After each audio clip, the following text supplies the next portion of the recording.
For healthier products and people, we have found that good science communicated can lead to change. And I'm going to start with a little bit of my own story, which began in my freshman chemistry lab at Reed College in Portland, Oregon, where my woman professor was 23, had a PhD in chemistry from MIT, and thought chemistry was the coolest subject on the planet. There were 4 girls in my freshman chemistry class, and we all got doctorates in chemistry, which says something about the importance of role models.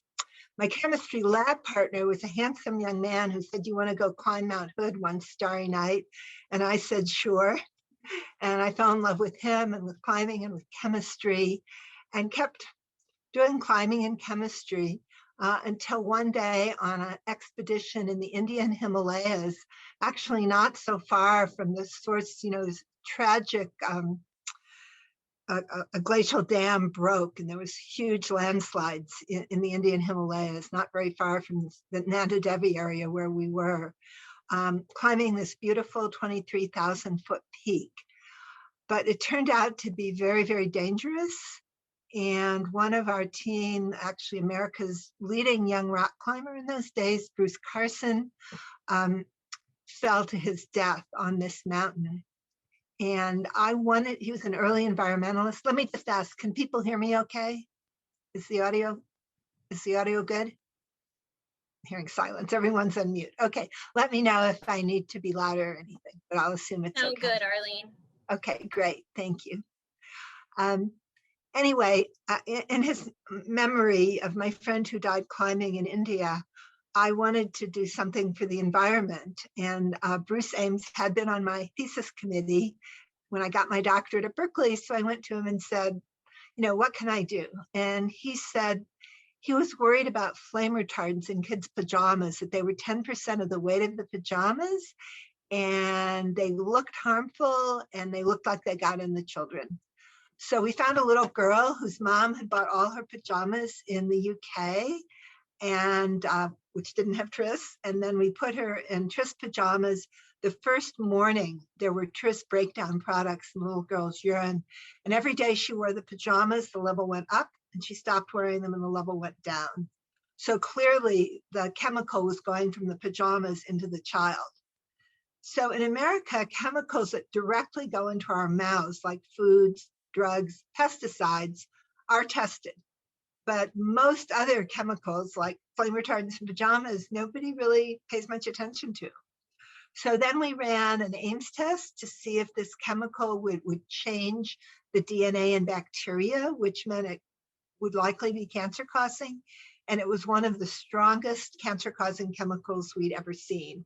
We went, oh my goodness, we need to tell all the parents of America. But then I got invited to this mountain. This is Mount Everest, and in those days, it had only been climbed once by Americans, and no American woman had even had an opportunity to try to climb Everest. So I had a terrible dilemma. What would you do? Would you go try to climb Mount Everest? First American woman to try, wow. Or would you stay and tell all the parents of America about the cancer-causing chemicals in their kids' pajamas? Well, I can't see people raise their hands now because of Zoom. I like to ask this question. But I will tell you that I did both. I went to Everest, and as I was climbing the big Khumbu icefall, carrying loads across big crevasses, up steep faces, I would carry my loads all day, and at night I'd get to my tent and I'd write my paper. And this is my high point on Everest. It was about 24,500 feet. And you can see I had a flag. The Petri dish on the left that didn't have much tris had not very many colonies, and the one on the right that's kind of blowing in the wind was the tris one. So at that point, I'd finished writing my paper. I sent it by mail runner from Everest to Kathmandu. It went to the US, and as we heard in the introduction, it was published in Science. We reached the summit. We were the second American Everest expedition, bicentennial, October 1976. And the subtitle of this paper says something about our institute. So for those of you who write or read scientific papers, what do they always end with? It's always the same thing. More study is needed, because that's a very safe thing. And here we've done a couple experiments, and we made the statement, the main flame retardant in children's pajamas is a mutagen and should not be used. And when scientists make strong statements, people listen. And 3 months after this paper came out, the Consumer Product Safety Commission banned children's garments treated with tris, which was a great thing. But this was brominated tris. And it turned out the replacement was chlorinated tris. Similar function, structure, and toxicity, unfortunately. So we ran more tests, and the chlorinated tris was removed from pajamas. And we'll hear more about this. It's a regrettable substitute. It's very expensive to change industrial processes. So if a chemical is phased out, there's a big tendency to replace it with a virtually identical chemical, which unfortunately will often have virtually identical harm.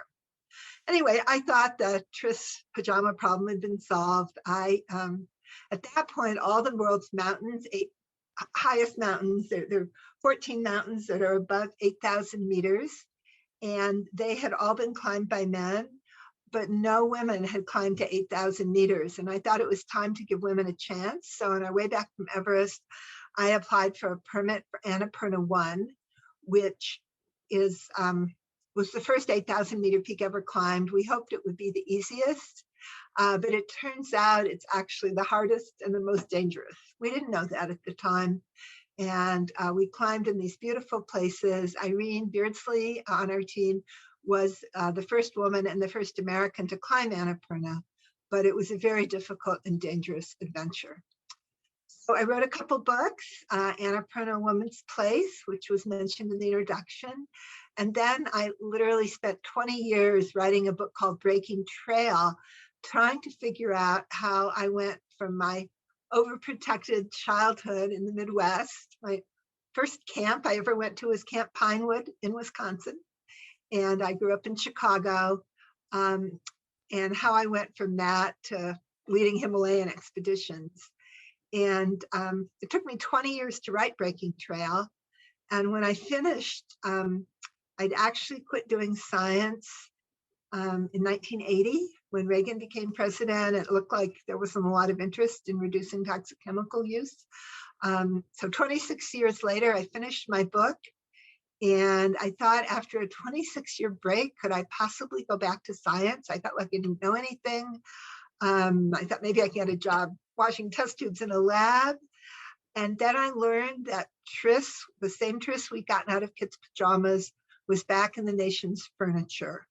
And ever since then, I swear every day is an adventure, like being on Annapurna. I never quite know if it's going to be a good day or a bad day, but there's so much happening because I'm on this, as are many of you, on the expedition to a healthier world, which is such a worthy expedition, but can be fairly perilous, as you will hear.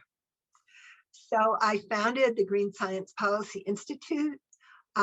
We are scientists who write high impact papers. We actually have a communication strategy that our papers will often have 10, 20, 30,000 downloads, which is very unusual for scientific papers, but we write about things that are important in good journals.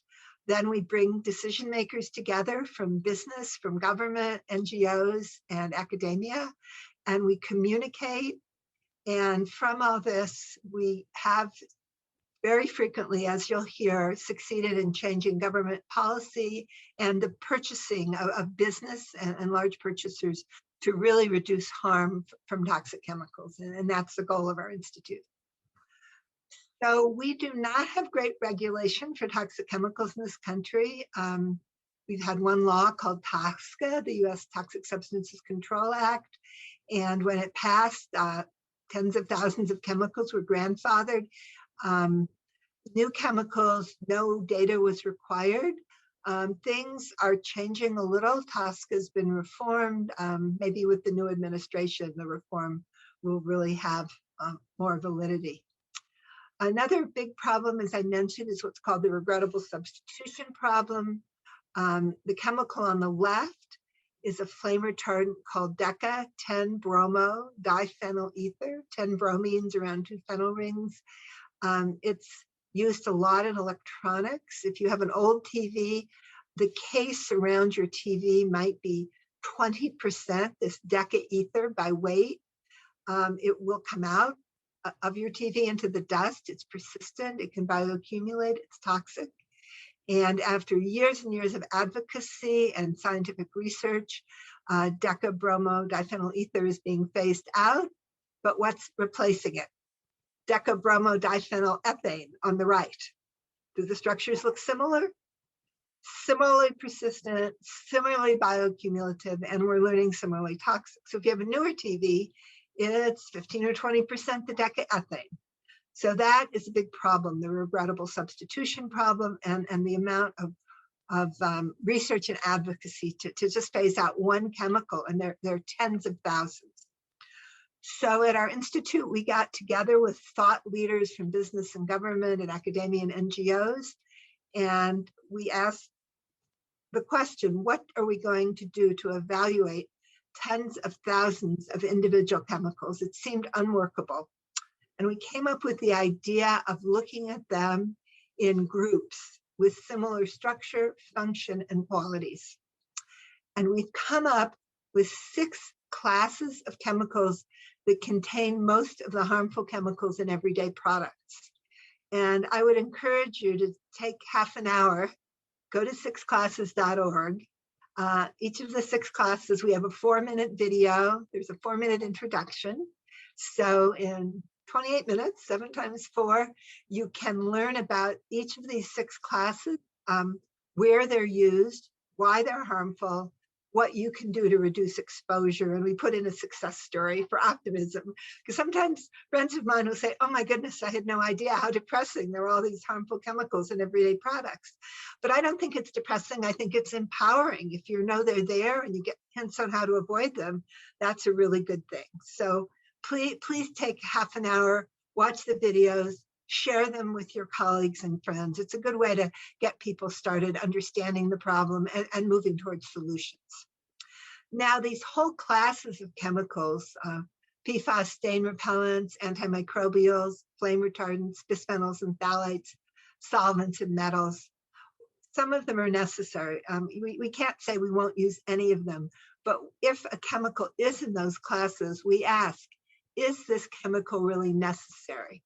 If we say to a mom, you can have a white stain repellent carpet, but there are chemicals that are going to make it stain repellent that are going to be in your children's bodies, and they're harmful and they're going to be on the planet forever, she might decide that a sort of black speckled carpet where she doesn't need the chemicals might be good enough, that it's not worth it. But if she really wants that white carpet, then say, is there a safer alternative? Turn to green chemistry for safer alternatives. So I'm going to discuss now my 2 favorite classes, and you can watch the videos and learn about all of them. So I'm going to start with PFAS, per and polyfluoroalkyl substances, and Linda Birnbaum's going to be talking more about those next in the series, but I'm going to be talking a bit more about the policy aspects. So that's a lot of alphabet soup, PFAS, and it turns out that the 2 kinds of PFAS, PFOA and PFOS, that have been used the longest are chemicals where you have 8 carbons, and at the end of the 8 carbons of the PFOA, there's a carboxylic acid, and at the end of the 8 carbons with PFOS, there's a sulfonic acid. And these molecules are very useful because the carbon-fluorine bond is among the strongest in the periodic table. The molecules, they have oil and water repellency. They're very useful industrial, but they never break down. That bond never breaks down in the environment. They're called forever chemicals. So the chemicals that were used to make your Teflon fry pan or your Gore-Tex jacket are going to be on the planet forever. And that's a serious question, to make forever chemicals where all the ones that have been studied are harmful. This was first noticed in Minnesota, 3M, that made PFOS. they wanted to do some tests, and they wanted to get some blood samples, blanks that didn't have any PFOS. And so they went to local blood banks, and they discovered that all the blood in all the blood banks had these chemicals. And so that was a Scotchgard chemical. They phased it out, but that was C8, but they replaced it with the C4, which is turning out to be one of those regrettable substitutes that they're still making. And then DuPont started making with C8. So not that big help. The Ohio River Valley, DuPont was manufacturing Teflon using PFOA, releasing vast quantities into the Ohio River, into the air. Tens of thousands of residents had contaminated drinking water. There was a lawsuit, and the funding from that lawsuit was used to pay for a health study of 40,000 residents. And in that study, they learned of the health effects from PFAS. I don't know how many of you have seen the film Dark Waters. It came out about a year ago. It's the story of Rob Bilott, this incredibly persistent attorney who discovered the PFOA contamination. And he's an awesome attorney right now. And we work with him. When we go to DC, Rob often comes with us. And he has a lawsuit now on behalf of everyone with PFAS in their body, which is everyone, against all the companies that make PFAS. Anyway, this movie stars Mark Ruffalo and Anne Hathaway and all these big movie stars. Highly recommended. So from Rob Bilott's lawsuit, they learned that exposure to PFAS is linked to cancer, high cholesterol, a range of health problems, and more have been discovered since, also that it is in all of us. So I first got interested in PFAS when I was trekking in the Himalayas. That's where interesting things happen. I just happened to be reading a great book called Stain Resistant, Non-Stick, Waterproof, and Lethal, The Hidden Dangers of C8. And I was trekking with a Swedish friend who was an analytic chemist who studied PFAS. And everything I read in the book, she said, yes, that's true. So this was in 2012. I came back and I said, well, let's start an international scientist call of scientists who study PFAS. And everybody we invited joined the call because all the scientists studying it knew how bad the chemicals were, and not there. When I Googled it then, there was no press coverage. Very little had happened. So we started monthly calls on the science and policy of PFAS, and we've been having them every month ever since. And a lot of good things have come out of these calls. The first thing was we made a consensus statement, the Madrid statement, and then we were calling them highly fluorinated chemicals rather than PFAS. Calling on the international community to limit their production and use. And it was published in Environmental Health Perspectives. Based on this, we did a huge communications push, and nobody had really heard about PFAS much. It was in National Geographic, the New York Times. If any of you become really interested in PFAS like I am, I recommend The Intercept has a series by Sharon Lerner, The Teflon Toxin, and she's a brilliant investigative reporter. And you can, anyway, so many good stories. But the thing that changed everything was a New York Times cover story, the lawyer who became DuPont's worst nightmare, telling the story of Rob Bilott. Indeed, this article was the basis for the movie Dark Waters. But because of this article, suddenly a lot of people in states with contaminated communities started putting pressure on the EPA to do something to regulate PFAS. And at the same time, EPA they have what's called unregulated contaminant monitoring. And they were monitoring for different kinds of PFAS in drinking water and discovered that there were hundreds of drinking water supplies around the country that had quite high levels of PFAS.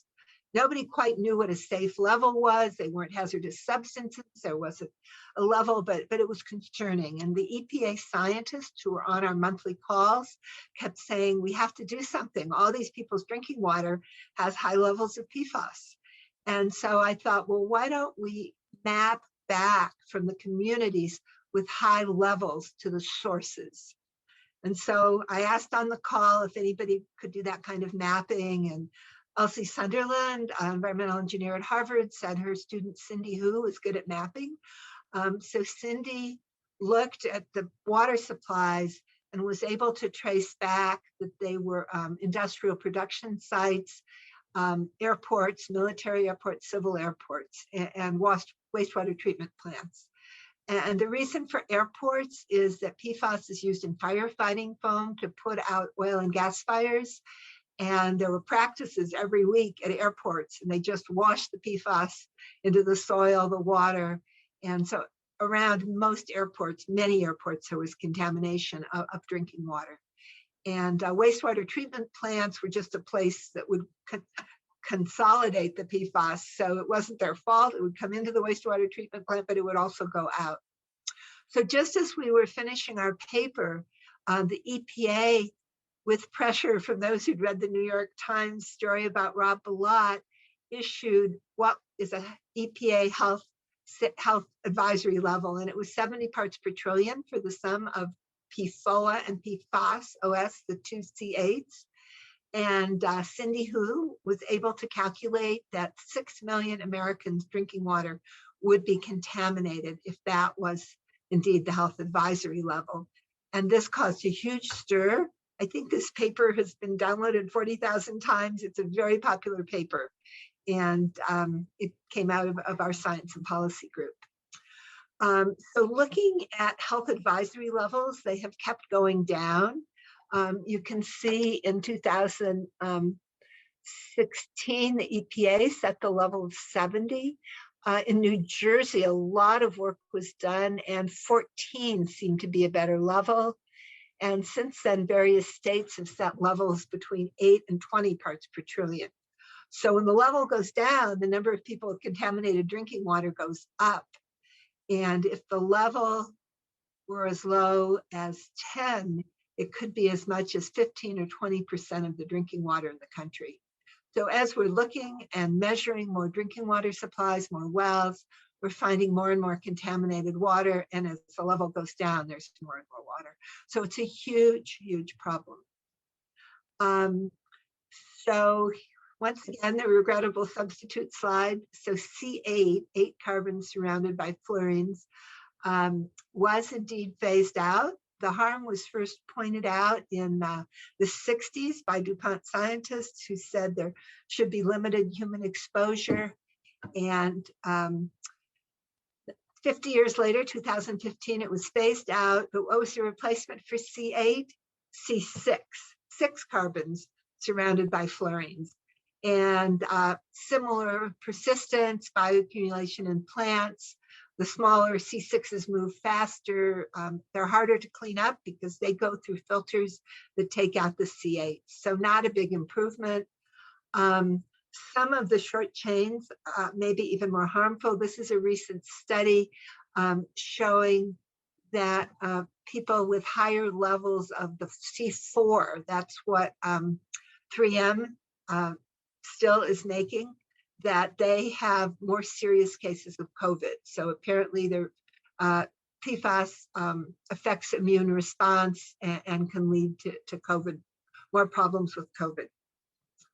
The producers of the chemicals have big advertising campaigns that C6 is just fine.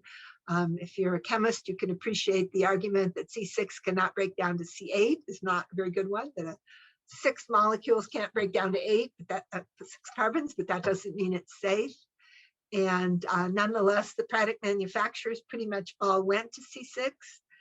So things that are waterproof, stain repellent, they very likely have C6 these days. We recently wrote a paper, The Scientific Basis for Managing PFAS as a Class, making the argument that because of the persistence, toxicity, all PFAS should be considered suspect. We can't study them all, so let's avoid their use. And again, this is a paper that's had like 30,000 downloads, very popular, an important paper, but we used our good communication strategy. One example, a state near you, Michigan, near Grand Rapids, Wolverine treated leather with Scotchgard. They dumped the scrap into fields, sludge, and then they built a suburb on those fields where the water was up to 58,000 parts per trillion, over 800 times the EPA health advisory level. There were lots of lawsuits. Last year, Wolverine agreed to pay Michigan nearly $70 million for contaminating the environment. And then 3M paid Wolverine $55 million. So lots of lawsuits, lots of lawyers, but people whose water is contaminated, the value of their houses goes to nothing, and some of them will have these health problems associated with PFAS exposure. What do you do with PFAS contaminated soil? You can't put it in a landfill, you can't move it, it just sits there. It's very expensive. And clean water treatment is really expensive. In the Cape Fear region of North Carolina, where there was a Chemours/DuPont plant that contaminated again the air and the water, to build activated carbon filtration, $46 million, nearly $3 million a year to operate. And that just takes out the long chain. If you want to get rid of them all, reverse osmosis, which is twice as expensive. And something very memorable for me, Detlef Knopp, one of our associates, a scientist there who first discovered the contamination in the Cape Fear, he said, in those days when it rained in North Carolina and the rain went through the trees, the level of PFAS would go up because it had accumulated on the leaves and branches of the trees. So even though people can get clean drinking water at a very high cost, what about the environment? You know, the birds and the bats and the bees who live in the trees. So from all this, we have to conclude that PFAS are problematic and difficult to clean up, and prevention is preferable. So now we'll come to some of the good stories. We wrote a paper on PFAS in food packaging, and found that 40% of the food packaging we looked at did have PFAS. We communicated, people on the Hill wrote letters to the companies, and many of them are phasing out the use of PFAS. Various states made bans. In 2020, the US military said there would not be PFAS in the packaging of meals ready to eat. And in the country of Denmark, all PFAS was banned from paper and paper food packaging. Carpeting has been the largest source of exposure for children. We worked with the carpet industry and explained that going from C6 to C8 to C6 really didn't solve the problem. And remarkably, the major carpet companies agreed to phase all PFAS from carpets and rugs by last January, a year ago.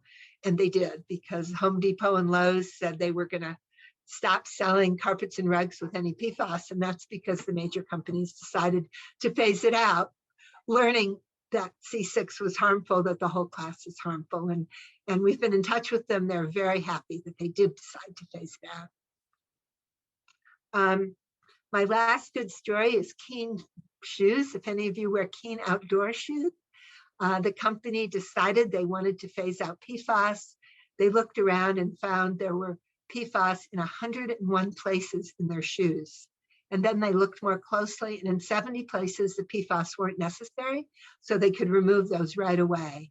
And then it took years of work to find replacements for the other 31, but they did.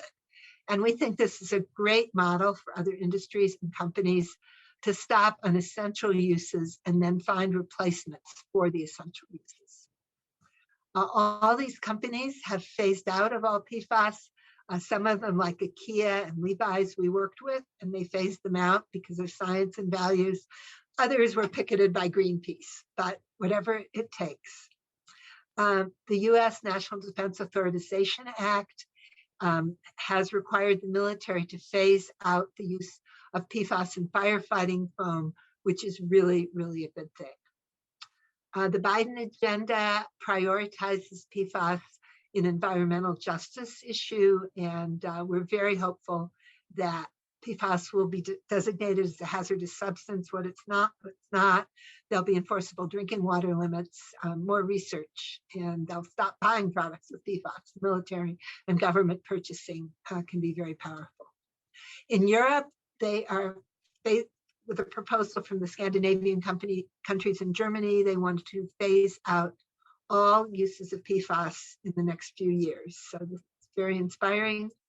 So looking at some of the uses of PFAS, they're out of carpets, they're on their way out of food packaging and furnishings, slowly out of outdoor gear, and moving out of firefighting foam. So this is all good, based on science and communication. So if you get interested in PFAS, we have a website called PFAS Central, where we post recent news, policy, science on PFAS, easy to understand. And we have a PFAS-free product page that lists products that don't contain PFAS. People who've lived in contaminated communities and been drinking PFAS-contaminated water asked us if we could give them lists of products that are free of PFAS. And so you can go to PFAS Free or PFAS Central and find those products. Okay, now I'm going to talk about flame retardants.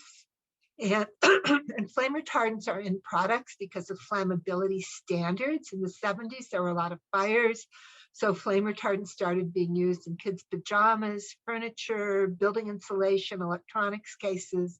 And we've learned in many cases they do not provide a benefit and indeed are quite harmful across our population.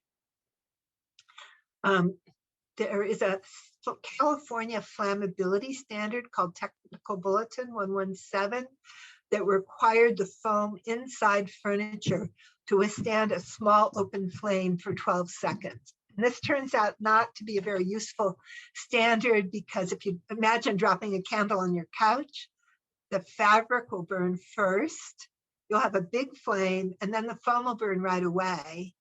And foam with flame retardants makes a smokier, more toxic fire. So there's actually no fire safety benefit. But to meet this standard, basically all the furniture, not only in California, but all of the US and Canada, because it's kind of all one market for most companies, the foam was 5% by weight flame retardant, like the same tris that we used in kids' pajamas. The one that was used the most was called Penta-BDE. It's a diphenyl, 2 phenyl rings, diphenyl ether with five bromines around it. And this was used to meet the California standard. Most of the use was in foam in the US and Canada. And because that was all the furniture, pretty much all the furniture in North America for such a long time, these chemicals ended up in everyone.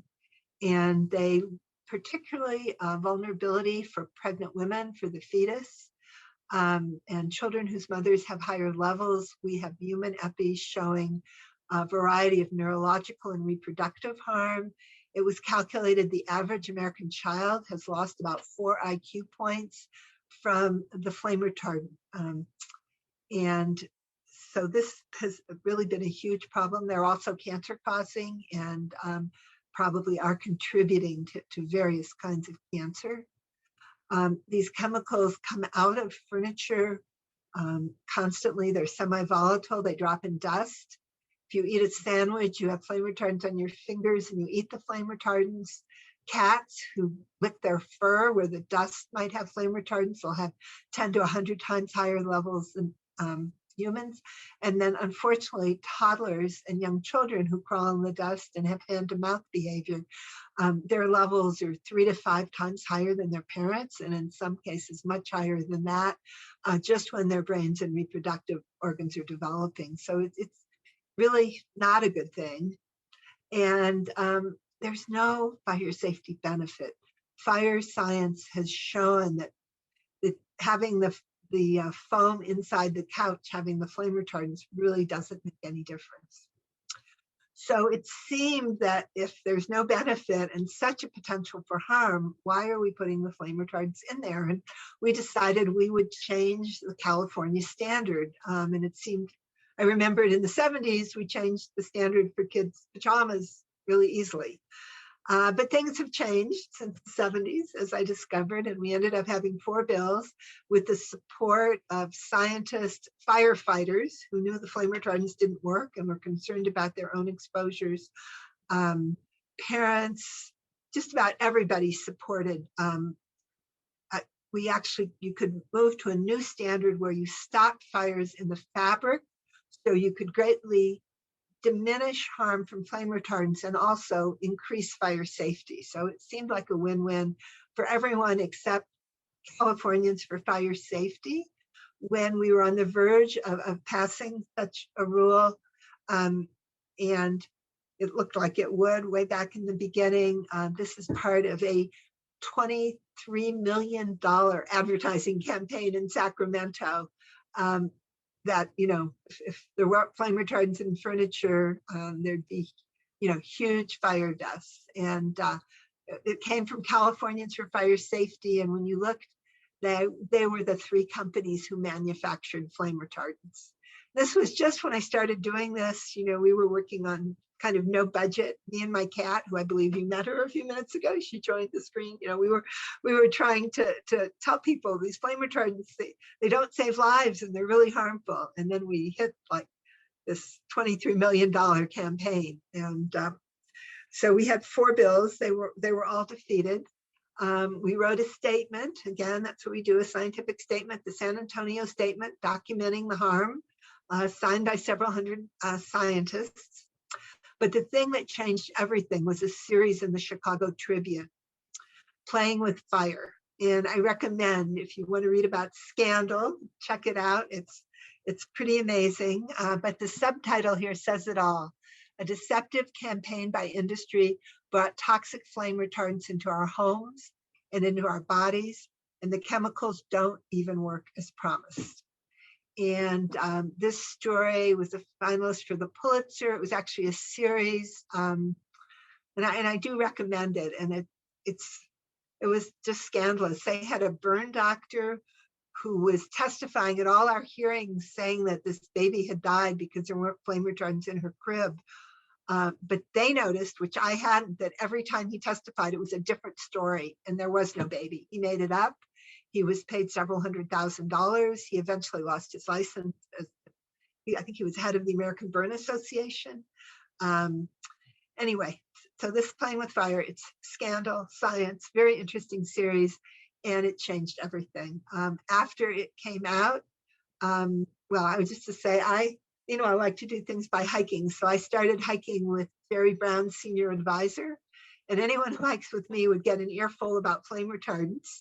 And so he educated the governor. The governor wanted to change the standard, but he was really worried that the flame retardant industry, would just spend unlimited money lobbying against him. And then when the Chicago Tribune series came out, a couple of weeks later, he started changing the standard. And now if you go to buy a couch, it will have a label like this that you can check contains flame retardants and contains no flame retardants. And it will say contains no flame retardants. All furniture sold in California has to have the label, but pretty much all national brands do. And then it says how harmful flame retardants are. So this is a case where science plus journalism really made a difference. So I have to include this. This is my glamour slide. Because of changing the standard, people in Jerry Brown's office thought it was perhaps one of the most important things he had done for the health of the state of California. And so I got inducted into the California Hall of Fame with Robert Redford and Joan Baez and all kinds of heroic people. So it's amazing how getting flame retardants out of furniture can end up with such a nice outcome. So once again, I would like to encourage you to take a few minutes, go to sixclasses.org and learn about Pfas, the stain repellent chemicals that are, in Gore-Tex and Teflon, and in anything that's stain or water repellent, they will have Pfas, but they're moving away. Antimicrobials are unfortunately being used a lot more during COVID. On our Green Science Policy website, we have a lot of information about all these chemicals. Also at sixclasses.org we've talked about flame retardants. We know with bisphenols, how we went from bisphenol A to bisphenol S. That's another regrettable substitute. So thinking about whole classes is a good way to move away from these harmful chemicals. So I will conclude by, I send out a monthly newsletter where I talk about these classes and kind of the latest stories, interesting videos, consumer tips. So I hope some of you might like to stay in touch. Actually, if you go to any of our websites, which is Six Classes, Green Science Policy, or Pfas Central, you'll get a chance to sign up for our monthly newsletter, and I hope you will. If you have questions, please contact me, Arlene at arleneblum.com. And so I think by limiting the use of six classes, we can have healthier people, healthier products, and a healthier world. So thank you very much.